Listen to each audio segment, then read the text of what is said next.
Hi everyone! In this video, I'll be teaching you how to fix blue screen update Windows 10 or 11 critical process died. First things first, if you can access your PC, go to the search bar and type Advanced Options, then click on Change Advanced Startup Options. Then, you want to forcefully shut down your system 2 to 3 times to reach the Advanced Startup Options.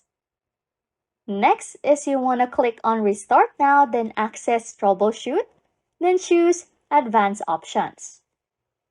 Make sure to follow these steps as this option might resolve the issue partially.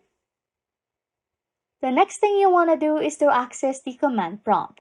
Enter the command, which is the sfc/scan now.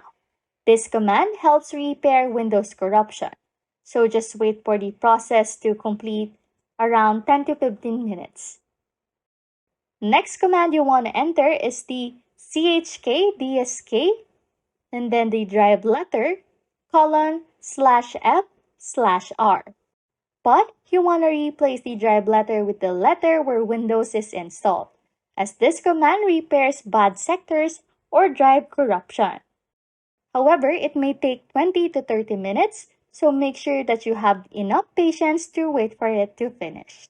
Anyways, if you like content like this, don't forget to subscribe to this channel or comment down below any tutorials you want us to make, so we can help you.